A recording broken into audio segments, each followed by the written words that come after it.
Bismillahirrahmanirrahim. Assalamualaikum warahmatullahi wabarakatuh. Ya, anak-anakku kelas 4. Di sini kembali lagi bersama Pak Wildan.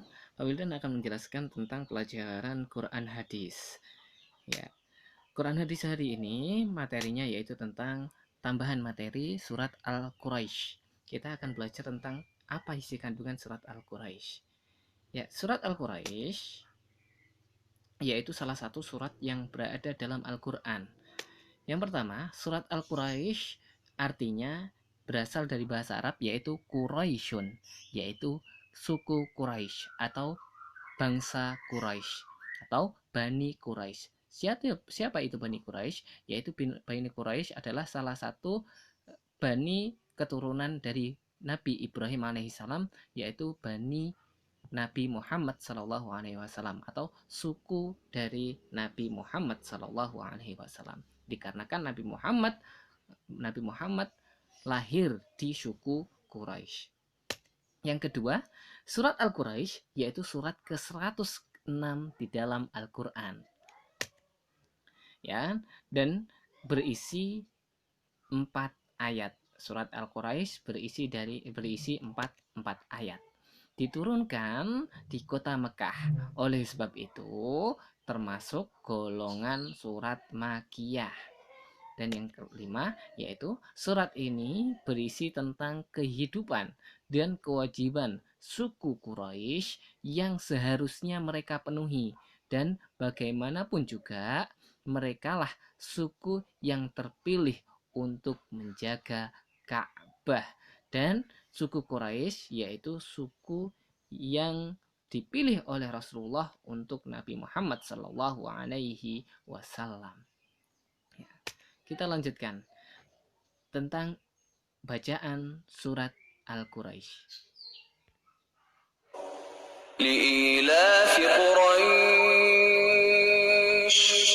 Karena kebiasaan orang-orang Quraisy, ilafihim rihlatash shita'i was-shayf, yaitu kebiasaan mereka bepergian pada musim dingin dan musim panas. Falyabudu rabb hadzal bait, maka hendaklah mereka menyembah Tuhan pemilik rumah ini, alladzi at'amahum min ju'in wa amanahum min khawf, yang telah memberi makanan kepada mereka untuk menghilangkan lapar dan mengamankan mereka dari rasa takut. Shadaqallahul azim.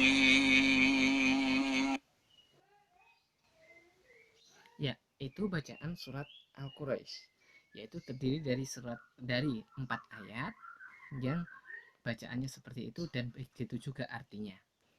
Kita lanjutkan tentang apa isi kandungan dari surat Al-Quraisy. Ayat pertama yaitu li'ilafi Quraisy yang menjelaskan tentang kebiasaan suku Quraisy yang mempunyai mata pencarian pokok berdagang, yaitu suku Quraisy mendapatkan hasil bukan dari pertanian tapi dari perdagangan. Yaitu penjelasan surat pertama, ayat pertama, li'ilafi Quraisy, yaitu kebiasaan suku Quraisy yang berpencaharian berdagang. Sedangkan ayat yang kedua yaitu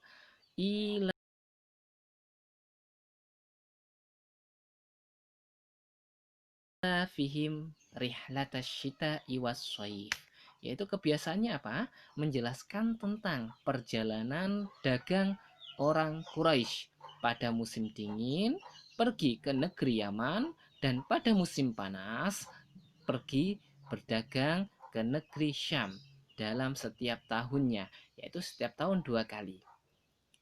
Mereka berpergian dengan tujuan untuk berniaga atau berdagang yang keuntungannya digunakan untuk keperluan hidup di Mekah dan untuk berkhidmat kepada Baitullah yang merupakan kebanggaan mereka. Ya, mereka berdagang, tidak bisa bercocok tanam. padi tidak tumbuh di sana. Yang tumbuh hanya satu, yaitu pohon kurma, yaitu buah kurma tumbuh di sana. Nah, namun mereka berdagang untuk mendapatkan penghidupan setiap harinya, dan juga mereka membanggakan Baitullah karena sejak zaman dahulu Baitullah tempat yang amat sangat diagungkan oleh kaum Quraisy dan bangsa-bangsa yang lain. Mereka berhaji ke Baitullah. Ya, ayat yang ketiga kita lanjutkan.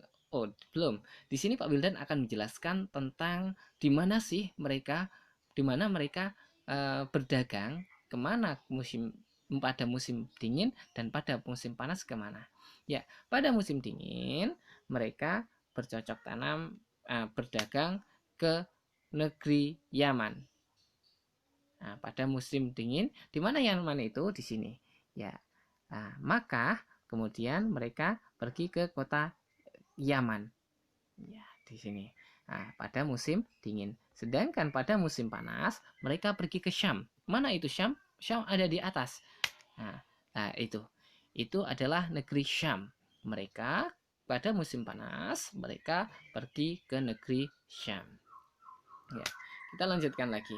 Pada ayat selanjutnya, yaitu ayat yang ketiga, menjelaskan tentang Allah mengingatkan suku Quraisy khususnya dan umat Islam pada umumnya agar selalu bersyukur atas rezeki yang diberikan Allah Subhanahu wa taala. Mereka diperintahkan untuk beribadah kepada Tuhan pemilik Ka'bah. Terhadap rezeki yang diterima mereka harus mensyukurinya dengan cara manfaatkannya sesuai dengan perintah Allah. Falyabudu rabba hadzal bait. Nah, dikarenakan orang Quraisy mendapatkan Baitullah, maka mereka harus menyembah Tuhan Baitullah. Maaf. Apa itu? Siapa itu? Yaitu Allah. Kemudian ayat selanjutnya, ayat yang keempat, yaitu ayat yang terakhir, juga yang terakhir, allazi at'amahum min ju' wa amanahum min khauf, yaitu Allah menunjukkan akan kenikmatan yang telah diberikan mereka, yaitu berupa makanan dan rasa aman. Allah yang telah memberi nikmat, memberi makanan kepada suku Quraisy, karena suku Quraisy nggak ada yang lain. Nah, mereka diberi nikmat, sulit di sana menanam pohon. Nah, tapi mereka bisa memakan makanan yang lain. Nah, allazi at'amahum min ju' wa amanahum min khauf, dan memberi rasa aman dari ketakutan. Kita dulu juga dijelaskan juga, yaitu tentang surat Al-Fil yang mana Ka'bah mau dihancurkan oleh Raja Abraha. Namun Allah melindungi Ka'bah dan melindungi kota Mekah dari serangan tentara gajah. Oleh sebab itu Ka'bah diberi aman oleh Allah Subhanahu wa taala. Dan juga Tuhan pemilik Ka'bah itu telah memberikan kepada mereka makanan untuk menghilangkan rasa lapar. Mereka atau suku Quraisy juga diberi keistimewaan dengan rasa aman dan tentram. Itulah ayat penjelasan tentang surat Al-Quraisy, suku Quraisy dan kebiasaan orang Quraisy, dan apa yang harus menjadi kewajiban orang Quraisy. Ya. Demikian yang bisa Pak Wildan jelaskan. Terima kasih banyak. Semoga kita mendapatkan ilmu yang berkah dan bermanfaat dan semangat belajar. Apabila ada yang pertanyaan, bisa di komen di YouTube ataupun langsung chat dengan Pak Wildan. Terima kasih. Assalamualaikum warahmatullahi wabarakatuh.